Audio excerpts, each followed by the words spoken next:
dari kelompok 6 yang beranggotakan Azhara Shantini, Maulana Azmi, Misha Berlianti Muryadi, dan Robi Setiawan Gautama Putra akan mencoba menjelaskan mengenai 4 materi bahasan. Yang pertama yaitu peran pemuda dalam demokrasi Pancasila. Yang kedua, pentingnya pemuda mengambil peranan kepemimpinan dalam demokrasi di Indonesia. Yang ketiga, pentingnya kesadaran generasi muda dalam lingkungan kemasyarakatan. Dan yang terakhir yaitu mengenai pentingnya kecerdasan pemuda dalam berdemokrasi. Sejarah menunjukkan bahwa golongan muda memiliki peranan yang sangat penting dari setiap perubahan yang mewarnai negeri ini.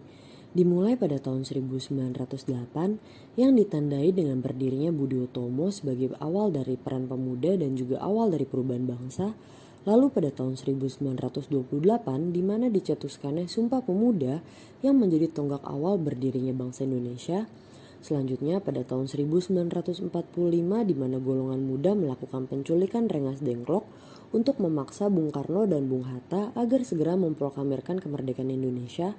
Lalu pada tahun 1966 di mana kaum muda ikut juga dalam penggulingan demokrasi terpimpin Presiden Soekarno hingga tahun 1998 lewat gerakan mahasiswa di mana golongan muda kembali mempersembahkan perubahan untuk negeri ini melalui momentum reformasi yang mengarahkan bangsa ini pada episode baru kehidupan berdemokrasi. Perubahan yang dipelopori oleh pemuda tersebut merupakan wujud dari bersatunya pemuda karena memiliki kepentingan yang sama, yaitu untuk memajukan Indonesia. Peran pemuda tidak akan terhenti pada masa reformasi saja. Hingga saat ini pemuda masih memiliki peranan penting dalam proses politik di Indonesia. Salah satunya adalah peranan pemuda dalam mengawal demokrasi, di mana demokrasi merupakan amanat Undang-Undang Dasar Negara Republik Indonesia.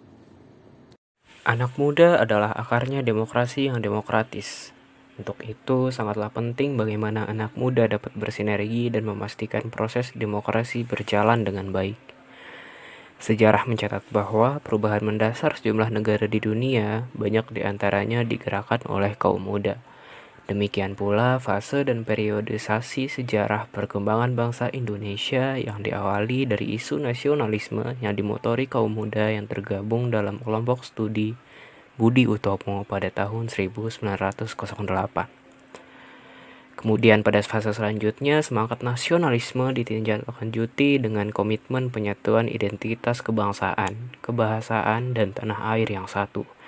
Sebagaimana disumpah ikrarkan pemuda pada tahun 1928 melalui Sumpah Pemuda, dan sampai pada puncaknya pada tanggal 17 Agustus 1945, identitas keindonesiaan diproklamirkan menjadi Negara Kesatuan Republik Indonesia yang merdeka dan berdaulat. Rentetan fase pergerakan kaum muda di masa perjuangan disatukan oleh komitmen untuk mencapai kemerdekaan serta terbebas dari penjajahan yang dilakukan oleh kaum kolonial. Karya pemuda Indonesia tidak cukup sampai di situ. Tahun 1966 dengan berbagai kesatuan aksi yang dibentuk pemuda terutama dari golongan mahasiswa kembali menyuruhkan semangat perubahan. Jargon Trituntutan Rakyat atau Tritura menjadi seruan utama. Dengan desakan tersebut, pada akhirnya rezim Orde Lama berganti menjadi Orde Baru yang kelahirannya turut dibidani oleh pemuda, terutama mahasiswa. Berlanjut kemudian, gerakan mahasiswa juga yang meruntuhkan pemerintahan Orde Baru akibat produk hukum yang dijalankan bersifat konservatif atau ortodoks. Atau dengan kata lain, politik yang dijalankan bersifat otoriter berbasis birokrasi dan militer. Perubahan yang dipelopori oleh pemuda tersebut merupakan wujud dari bersatunya pemuda karena memiliki kepentingan yang sama, yaitu untuk memajukan demokrasi Indonesia. Kepentingan bersama tersebut akan semakin menjadi kekuatan yang besar jika diusung oleh pemuda yang memiliki komitmen yang moral yang tangguh dalam menyongsong negara demokrasi Pancasila. Kontribusi pemuda dalam momentum perubahan bangsa tersebut memiliki sisi lain yang paradoks. Fenomena yang terjadi adalah bahwa pemuda hanya sebagai alat mobilisasi politik semata. Setelah awal perubahan dimulai, maka pemuda pelopor perubahan tersebut seakan menghilang dan tidak memiliki peran dalam mengawal perubahan yang dipeloporinya. Bentuk-bentuk rintangan dan perjuangan pemuda dalam ranah kebangkitan bangsa tidak dapat dipungkiri tidak lebih merupakan sebuah perjuangan yang hampa dalam perspektif upaya mengisi kemerdekaan. Adapun pemuda yang turut serta dalam pemerintahan lebih kepada perwujudan simbol kepemudaan dan cenderung jarang mampu mempertahankan visi dan misi yang sebelumnya diusung. Dan yang terjadi tidak lebih dari sebuah regenerasi kepemimpinan, bukan proses yang berada pada titik fundamental, yaitu mewujudkan nilai-nilai demokrasi yang sebenar-benarnya. Generasi muda merupakan partisipan penggerak awal demokrasi.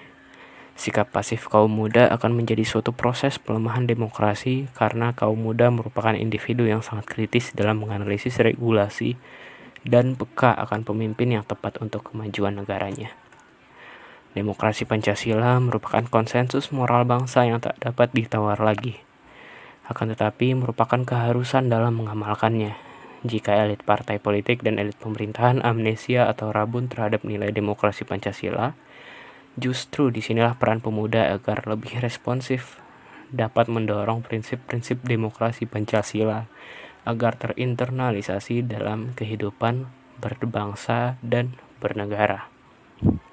Makin banyak jumlah pemuda yang ikut berpartisipasi aktif dalam demokrasi, maka semakin mendorong terciptanya demokrasi lokal yang bersih dan sesuai marwah politik Indonesia. Makin banyak pemuda yang ikut dalam proses politik dengan membawa perubahan positif, maka semakin cepat pula terciptanya demokratisasi di tingkat lokal. Karena sejatinya berpolitik bukan hanya menjadi tugas dan tanggung jawab yang tua saja, tapi generasi muda juga harus terlibat untuk tetap menjaga titik warasnya demokrasi. Mengawal demokrasi Pancasila tentu bukan hal yang mudah. Akan tetapi memahami demokrasi Pancasila yang berpusat pada ideologi bangsa ini sudah barang tentu bukan hal sulit.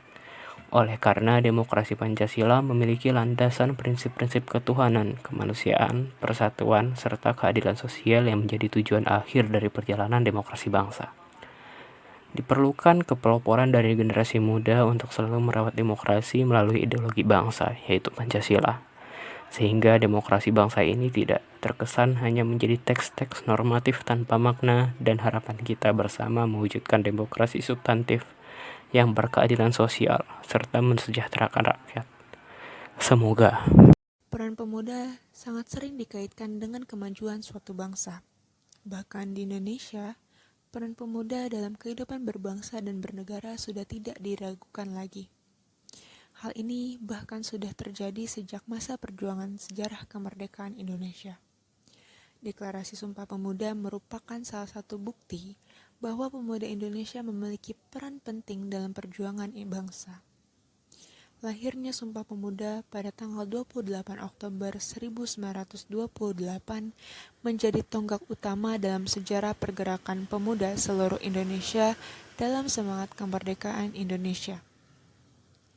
Tidak hanya semangat kesatuan yang tertuang dalam ikrar Sumpah Pemuda, peran pemuda juga tercatat dalam sejarah proklamasi kemerdekaan Indonesia pada tahun 1945. Semangat kepemudaan bangsa Indonesia tidak luntur begitu saja ketika Indonesia merdeka. Pergerakan pemuda masih terus berlangsung dalam melawan kediktatoran pemimpin bangsa sehingga berhasil meruntuhkan kekuasaan Orde Baru pada tahun 1998, yang juga sekaligus mengantarkan bangsa Indonesia pada masa reformasi. Dalam sejarah peradaban bangsa, pemuda adalah aset bangsa yang sangat mahal dan tidak ternilai harganya. Pemuda adalah tonggak bagi kemajuan dan pembangunan bangsa. Generasi muda menjadi komponen penting yang perlu dilibatkan dalam pembangunan sebuah bangsa. Hal ini dikarenakan generasi muda memiliki fisik yang kuat, pengetahuan yang baru, inovatif, dan juga memiliki tingkat kreativitas yang tinggi.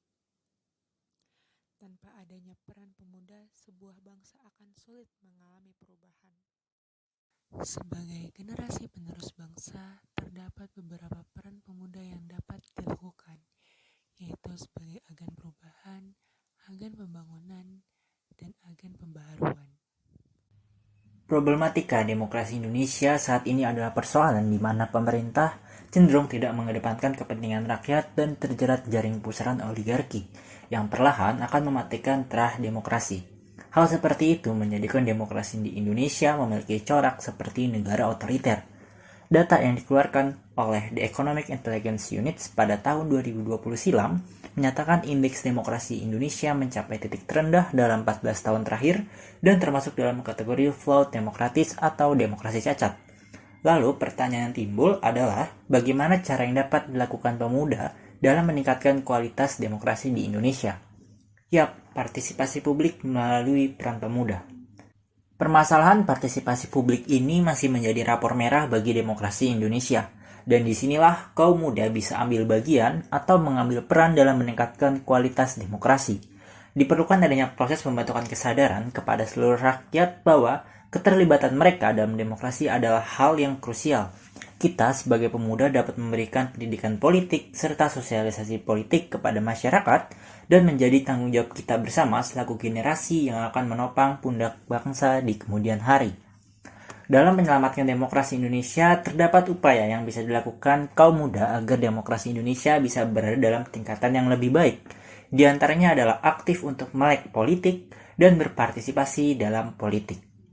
Kita bisa memulainya dengan cara memahami beragam isu politik yang sedang terjadi, aktif dalam kegiatan diskusi, dan mengkritisi kebijakan pemerintah yang problematik, baik melalui tulisan ataupun saran lainnya seperti demonstrasi. Namun, seringkali demonstrasi memiliki image negatif di mata masyarakat awam. Padahal, di dalam negara demokratis, aksi demonstrasi adalah hal yang lumrah, sebagai bentuk ekspresi dan kekecewaan masyarakat ketika pemerintah sudah tidak berpihak kepada masyarakat. Sebagai pemuda, kita tidak boleh apatis ataupun anti terhadap politik. Kita perlu bergandeng tangan bersama, bertukar gagasan untuk menghadirkan iklim politik yang lebih demokratis. Selain itu, kita juga harus mengedepankan idealisme dan menerapkan politik etis dalam berjuang untuk masyarakat dan tidak mengedepankan kepentingan pribadi agar kita bisa dapat berkontribusi serta memajukan demokrasi Indonesia.